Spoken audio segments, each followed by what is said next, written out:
शक्ल कीजिए, मैं मुजरिम हूं। तो जब जिंदा हूं तो याद रखना, जिंदा हूं। 4 सरकारों में अगर मैंने ऐसा किया होता, कोरोना की मौत के बिस्तर पर 5 महीने लेटा रहा, मौत नहीं आई, मैं नहीं हो सका। तो बच्चों, तुम्हारी मुस्कुराहटों की कसम खाकर कहता हूं, बच्चा मां के पेट से पैदा होने से पहले ये पूछता कि पूछ लो आजम खां से बाहर निकलना भी है या नहीं। फायर ब्रिगेड की गाड़ियां दौड़ पड़ी, पुलिस की गाड़ियां दौड़ पड़ी, हेलीकॉप्टर जहां गिरेगा वहां से मलबा उठाया जाएगा। आज आजम खां का जो जलसा हुआ उसमें काफ़ी तादाद में लोग यहाँ मौजूद रहे, लेकिन आजम खान ने अपने जीवन को लेकर कई बातें यहाँ लोगों से की हैं। उन्होंने कहा है कि मेरे जीवन के 50 साल आपके लिए गुजरे हैं और इस बार ऐसा कुछ मत कर देना कि वो मेरे 50 साल की मेहनत खराब हो जाए। आजम खान यही नहीं रुके, आजम खान ने कई अपने साथ घटी घटनाओं के बारे में भी लोगों को बताया। उन्होंने कहा कि जिस तरीके से मेरे वोट का अधिकार ख़त्म कर दिया है, कहीं ऐसा ना हो कि ये एक टेलर हो, आगे पिक्चर बाकी है। देखिए आखिर आजम खान ने क्या कहा। मैं इस वक्त हिंदुस्तान का सबसे अदना, सबसे मुफलिस, सबसे गरीब, सबसे कमजोर, अब तक का हिंदुस्तानी बाशिंदा आपके सामने खड़ा हूं। मेरे हाथ खाली हैं, मेरा दिल खाली है, मेरा ज़हन खाली है। मेरी मेंबरशिप, मेरी रुकनियत, जिसे आपने मेरे जेल में रखे हुए बड़ी हिम्मत, बड़ी जुर्रत, बड़ी मोहब्बत से फतह हासिल की थी, इख्तिदार यही था। उत्तर प्रदेश में भी और केंद्र में भी भारतीय जनता पार्टी की सरकारें थीं, लेकिन आपने मुझे भारी वोटों से जीत दी थी। मैं एक छोटी सी कोठरी में था और ये मेरे दिल का टुकड़ा उसी अंधेरी कोठरी में मेरे साथ था। मेरी शरीका हाथ एक दीवार पार, जिसकी मसनूई कमर है, जिसमें उसकी हंसली टूटी हुई थी और वो अपने लरसते हुए हाथों के साथ तकरीबन 1 बरस जेल में रही थी। मेरा एक बड़ा बेटा जो अकेले घर में अपनी माँ, अपने बाप और अपने भाई की जिंदा वापसी का इंतजार कर रहा था। वो जागता ज्यादा था, सोता कम था, हंसता नहीं था और रोता ज्यादा था। और उसकी सिसकियां, उसकी आहें, उसकी तकलीफ जेल की उस कोठरी में मेरे लिए कर पैदा करती थी।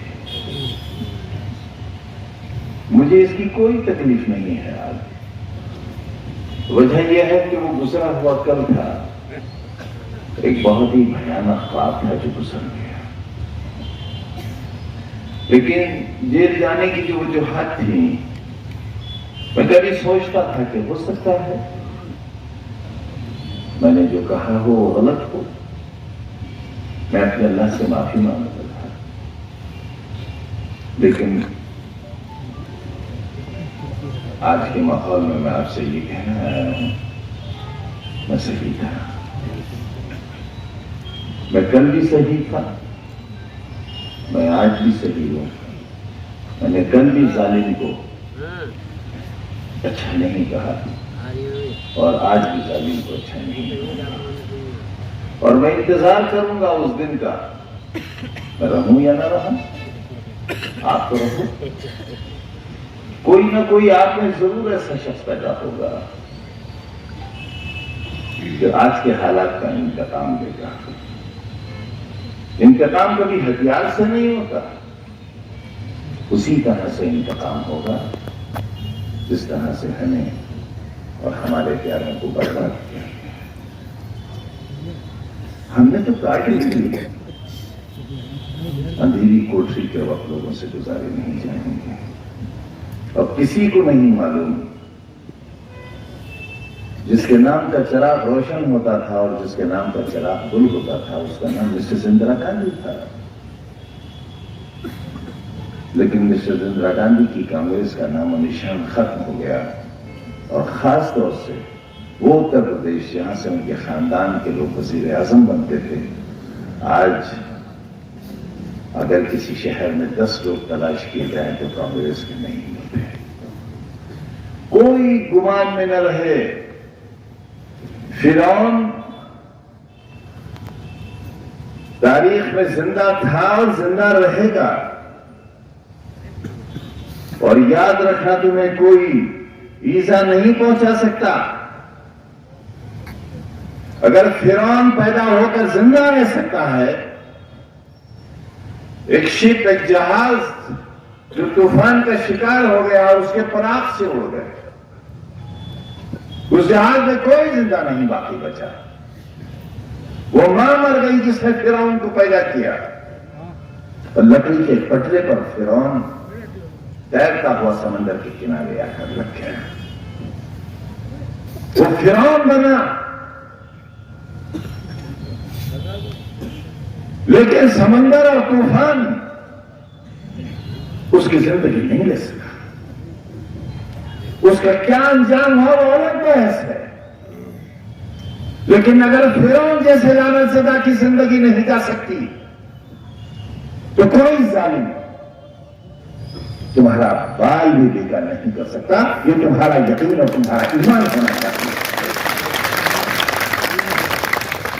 जला दो कश्तियां, समंदर पार कर लो और जला दो कश्तियां। इसलिए जला दो कि एक तरफ समंदर हो और दूसरी तरफ तुम्हारा दुश्मन हो। मौत इधर भी हो, मौत उधर भी हो, लेकिन ये मौत हो बुज़दिली की और वो मौत हो शहादत की, वो जिंदगी। मैंने इसी के लिए तैयार किया था आपको। मेरी 50 बरस की मेहनत राय न चली जाएगी, ऐसा खदशा है मुझे। मुझे तो याद है वो दिन जब आपसे तकरीबन 45-47 बरस कम रजा टेक्सटाइल की हड़ताल चला रहा था। मैं तुम्हारी तरह छोटी उम्र का था, ऐसा ही था। मुझे टेलीफोन आया कि आप घर आ गए। मैंने कहा कि हाँ, वापस आ गया, खाना खा रहा। मुझसे कहा कि वापस मत जाइएगा। मैंने पूछा क्यों? बोले आज अगर आप जाओगे तो शायद जिंदा वापस नहीं आओगे, लाश आएगी। ये कोई गुमनाम शख्स नहीं था। मोबाइल भी नहीं थे उस जमाने में, टेलीफोन था। मेरा अपना हमदर्द जो मुझे जिंदा देखना चाहता था, ये उसका टेलीफोन था। मैंने सोचा मैं तो तकरीरें ये करता हूं कि पत्ता नहीं हिलता तेरे हुक्म के बगैर, तो अगर मेरी जान आज जानी है तो कौन बचा सकता है, और नहीं जानी है तो कौन मुझे मार सकता है। आज ये मेरे और तेरे बीच के यकीन का इम्तिहान है। ए अल्लाह, मैं तेरे हवाले और मैं रवाना हुआ। राजदूत मोटरसाइकिल हुआ करती थी, एक पुरानी सी मेरे पास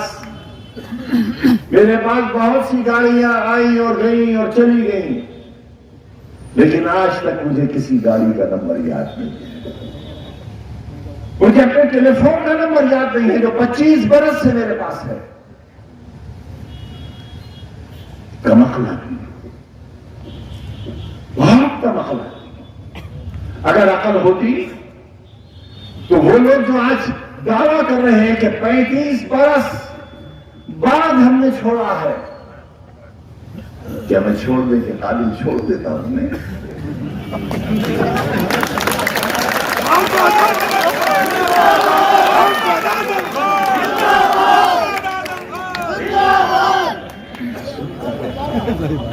मैं सुनता हूं ये बातें, सुनता हूं। दोस्तों, जो आज तुम्हारे और हमारे साथ हुआ है, 4 सरकारों में अगर मैंने ऐसा किया होता तो बच्चों, तुम्हारी मुस्कुराहटों की कसम खाकर कहता हूं, बच्चा मां के पेट से पैदा होने से पहले ये पूछता कि पूछ लो आजम खां से बाहर निकलना भी है या नहीं।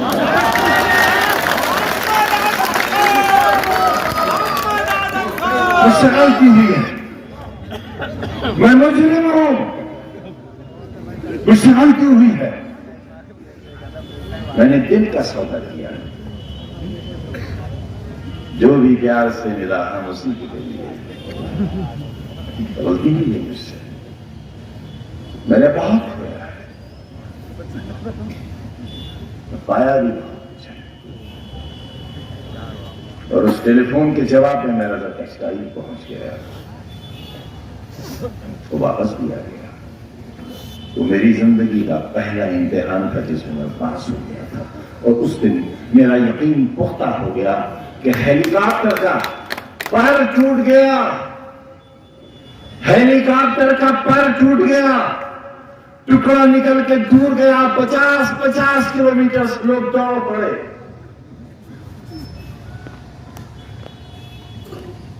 फायर ब्रिगेड की गाड़ियां दौड़ पड़ी, पुलिस की गाड़ियां दौड़ पड़ी, हेलीकॉप्टर जहां गिरेगा वहां से मलबा उठाया जाएगा। हेलीकॉप्टर इतना ऊंचा था, मैं झांकता था तो सोचता था दफन करने के लिए राख भी तो नहीं मिलेगी। वो नाच रहा था ऊपर, कभी हाई टेंशन वाल पर उतरता था, कभी ट्रेन पर, और फिर एकदम ऊपर चढ़ जाता था। खौफ और दहशत में सारी दुआएं भूल गया, लेकिन एक दुआ याद रही, नस्रुन मिनल्लाह और फतहुन करीब। अल्लाह उस पैदा करने वाली की कसम, बस एक दुआ याद रही, नस्रुन मिनल्लाह। और हेलीकॉप्टर नीचे गिरा, पूरी ताकत से गिरा, लेकिन जानते हो कहां गिरा? एक ऐसे खेत में जहां से आलू निकाले गए थे, वो इतनी पोली मिट्टी थी कि झटका तो लगा, लेकिन हेलीकॉप्टर में आग नहीं लगी। मुरादाबाद का फसाद हुआ, मुरादाबाद के फसाद के गवाह हैं डॉक्टर साहब। 48 घंटों के अंदर हम यहां से मदद के ट्रक लेकर पहुंच गए। हमारे कान से गोलियां निकलती थी, निशाने लिए जाते थे हमें मारने के, मैं नहीं मारा जा सका। कोरोना के मौत के बिस्तर पर 5 महीने लेटा रहा, मौत नहीं आई, मैं नहीं हो सका। मैं जिंदा हूं तुम्हारे सामने, तो जब जिंदा हूं तो याद रखना, जिंदा हूं।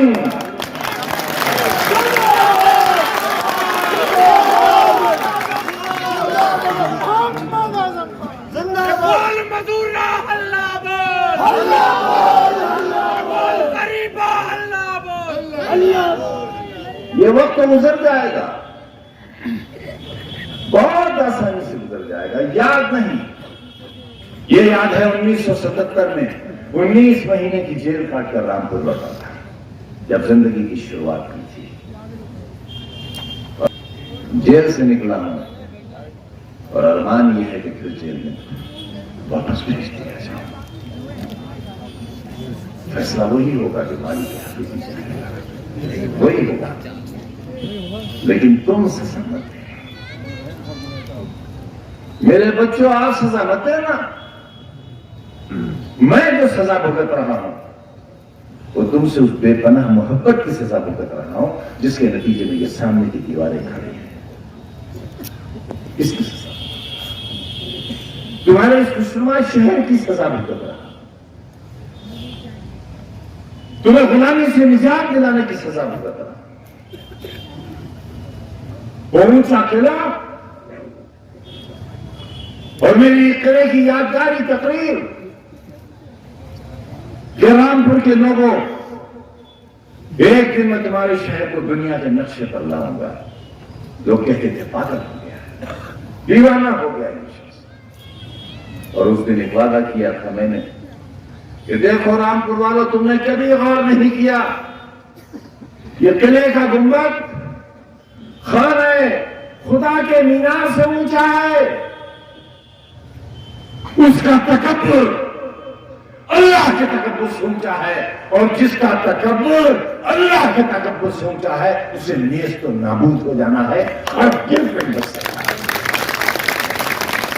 अल्लाह से बगावत करने वालों, मालिक हकीकी के निजाम से बगावत करने वालों, बेगुनाहों को सताने वालों, बेगुनाहों की जाने लेने वालों, उनकी असरतें लूटने और लुटवाने वालों, उनकी नकाबे पलटने वालों, उनके मीनारों से लाउड स्पीकर उतरवाने वालों, अल्लाह के पहलो गज़ब से अगर नहीं डरोगे तो उसका पहलो गज़ब नासिल होगा। और ये मैं बहुत पहले कह चुका हूं कि दुनिया वालों, जमीन वालों के साथ इंसाफ करो, और अगर तुम इंसाफ नहीं करोगे तो फिर आसमान वाला इंसाफ करेगा, और जब वो इंसाफ करेगा तो दांत नहीं ला पाओगे। याद करो भुज, गुजरात का अंजार, याद करो। अगर न मालूम हो तो अपने मोबाइल में गूगल से निकाल लेना, भुज अंजार का अंजाम सोच लेना, और फिर मेरे इन जुमलों को तोल लेना तराजू में। मेरे जुमले उस अंजाम से कहीं ज्यादा भारी साबित होंगे। इसलिए जमीन वालों के साथ सुनना करो। इंसान हमारी हिस्सेदारी है इस मुल्क में, यह हमारे अजदाद का मुल्क है। पसीना नहीं, खून बहा है हमारा। रेशमी रुमाल, उलमा की लाशें, कटे हुए किले उनकी लाशों से, बहादुर शाह जफर के सामने जवान बैठे के कटे हुए साल। ये हमारा हिंदुस्तान भी है, ये हमारा वतन भी है। 1947 में आप नहीं जा सकते थे पाकिस्तान, हम जा सकते थे, मगर हम नहीं गए, क्योंकि यहां दिल्ली की जामा मस्जिद है, यहां हमारे बुजुर्गों के मजार हैं, हमारे हुस्न की यादगार ताजमहल है, हमारी बुलंदी की यादगार कुतुब मीनार है। हम नहीं गए अपना वतन छोड़कर, हम अकबर की यादों को छोड़कर नहीं गए, हम जोधाबाई की यादों को भी छोड़कर नहीं गए। तुमने कैसे खूबसूरत हिंदुस्तान को बहुत बदतुमा बनाने की शुरुआत की है, हम नहीं गए। इसलिए नहीं गए कि इस छोटे से शहर को हमें गुलजार बनाना था, अपने बच्चों के चेहरों पर मुस्कुराहट दिलाना थी। और 2005 में जब जवाहर यूनिवर्सिटी का संग बुनियाद रखा गया, मैंने एक इलेक्ट्रॉनिक बोर्ड बनवाया और उस पर लिखा मोहम्मद अली जौहर यूनिवर्सिटी आने वाली नस्लों का। देखे कि हमने जो वो हसी ख्वाब क्या हुए, वो वादा है तदसू कम ख्वाब क्या हुए।